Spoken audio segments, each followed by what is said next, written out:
Welcome to How to Do Creative Placemaking, a video series produced by the National Endowment for the Arts and Local Initiative Support Corporation. I'm Fedna Jaquette, and I'm here to guide you alongside as you learn from our great team of creative placemaking practitioners. What are different ways to structure opportunities for artists? How might one structure resources? And what scale of resources are appropriate for a creative placemaking program? Where and how can opportunities be shared in order to connect with the appropriate artist for a project? How to structure a call, grant, or commission in a way that will yield the kinds of relationships and projects that will help achieve the goals set for a project. In creative placemaking, the impact that the arts and culture have within a community is about both the art that is being created and the process of its creation. This dual function adds a layer of complexity when it comes to the initial search for a project artist. Should the call be about the piece that the community envisions being created, or should the call be about the potential process that the artist and the community might take to get there? Should a final project be delineated in a call, or should it emerge through the community engagement process?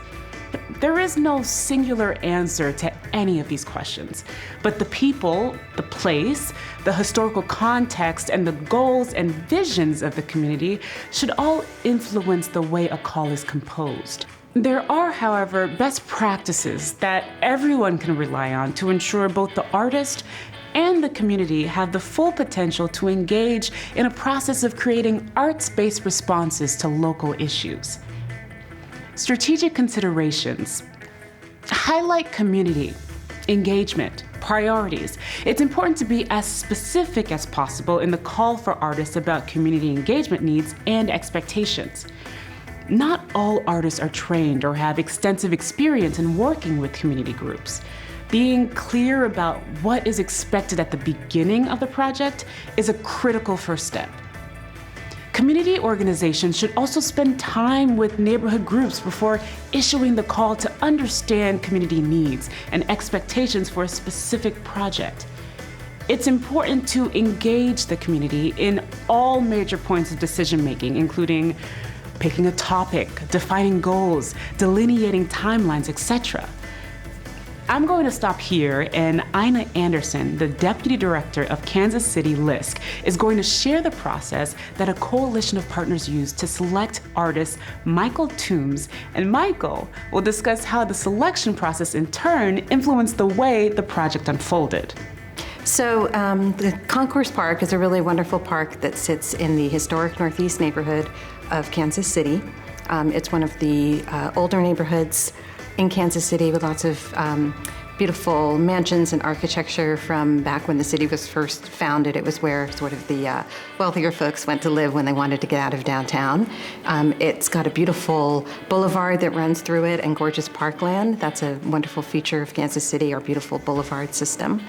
Of course, over time, folks moved out of that neighborhood as the city expanded and it fell more into disrepair. And has really become sort of a gateway neighborhood where lots of folks who are new to the city, newcomers, so immigrants and different populations can afford to live there. And so it's this really wonderful mixture of sort of old homes, new homes, and a variety of different types of people. And the park is really where they all sort of come together.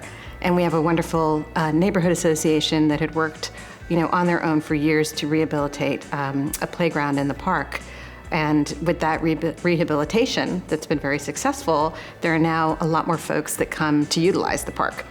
And the park is separated by a fairly sort of busy boulevard road, and folks started to notice that there's more traffic and more pedestrians there coming together, and how could we make sure that children and families that are using the park could cross from the lower part of the park to the upper part of the park safely. And I think that one of the ingenious things that the neighborhood really thought about was ways to create that safety without having to do heavy infrastructure projects that would involve the city public works department and engineering and those kinds of things. And so that's where we thought, okay, let's bring some open thinkers and some artists into the picture and see what they could come up with.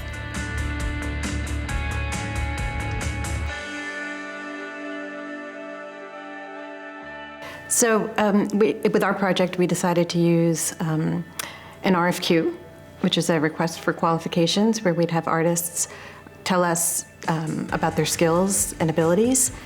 We decided to do that rather than doing a request for proposals, which is where an artist would submit an actual proposal right up front.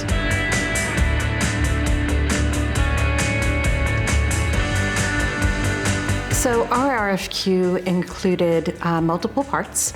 We started with providing an introduction to the project and a history on the background of the neighborhood and the demographics of the neighborhood.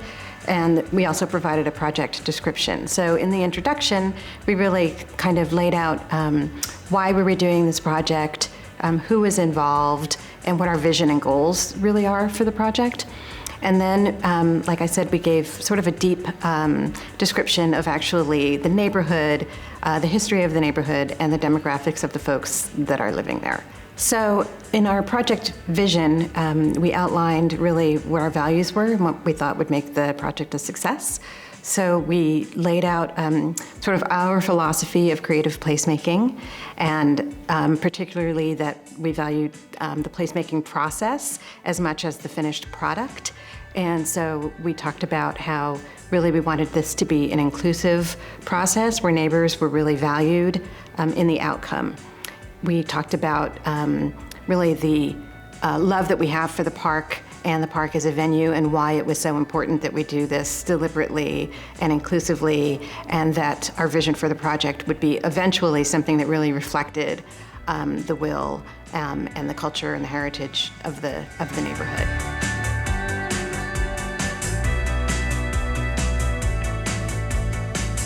So in our matrix, in our rubric, there were some areas that we decided to rate the artists on.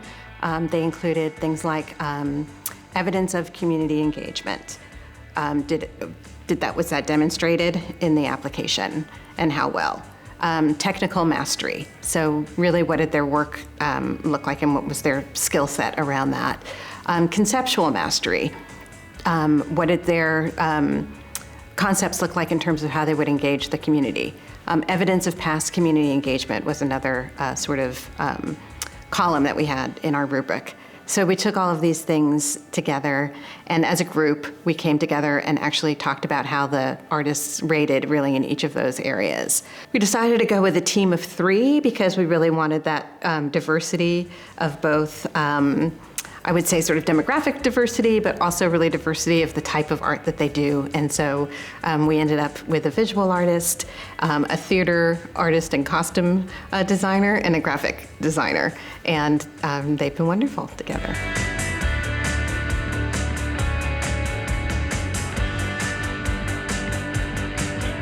I would say it was sort of a process of emergence.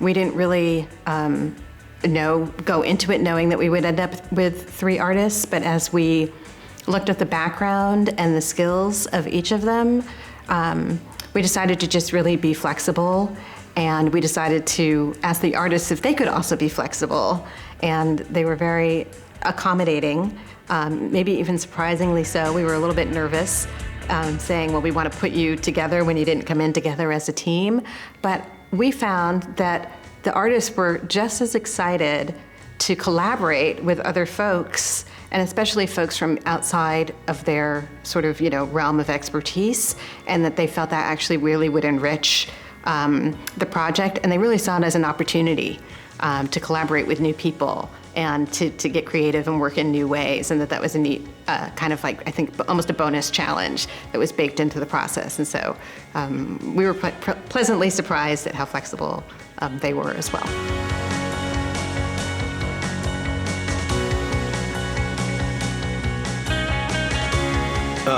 Traditionally, the RFQs that would come through were pretty complicated. They required a great deal of thought, and sometimes a lot of other people would have to assist you in completing the application in order for you to compete. In this particular case, I noticed that they were a lot more specific. They kind of spoke in artist terms, made it a little easier to digest. And so I felt real good about applying for these types of positions, mainly because of the way they were communicating with me through the, not so much me, but me as an artist, through the application process.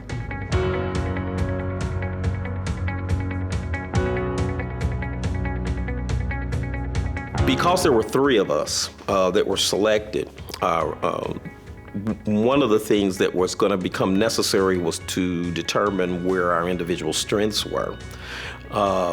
As we worked more and more and we met away from the location as well as away from the main group, it became obvious that Rachel was going to ultimately be the one that was going to handle a lot of the communication that was going to have to go back to the committee. So she spent a lot of time putting that information into a format that was easy to digest as well as document. And Georgiana, being in theater and being a seamstress and all of this, she felt very comfortable in working directly with the community, going out and shaking hands and asking and requesting them to participate in the surveys that we were doing and that type of thing. One of the things that I did right off the bat was talk about the process of branding the program that we were doing so that we would be easily identified when we were in large parks and that kind of thing. So what I did was I submitted a concept for how we could put together a mobile unit that could then be unfolded and have a sign with it, and music came out of it and snacks for the kids and that kind of thing, so that each time we showed up in the future, people would know that's that art group and they'd wander over. We didn't have to spend so much time going out. They'd come to us.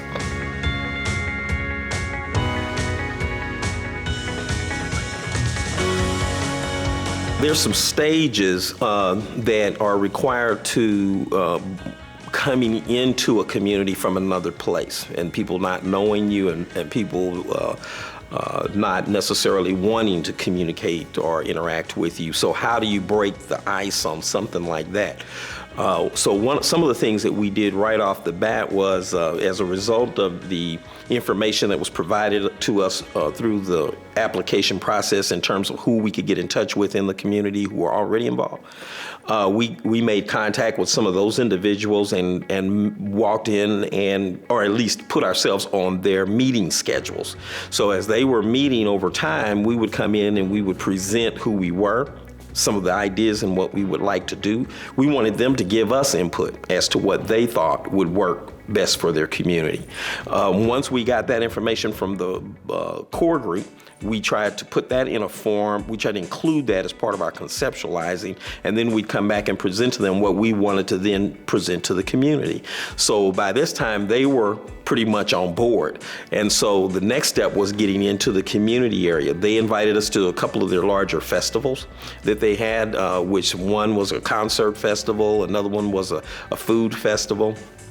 And so we brought our box into the area, unloaded, put our maps in, and there was some preliminary stages where we went to an opening not necessarily an opening, it was a music festival at the museum, which is down the way, that actually is part of the reason that this was necessary.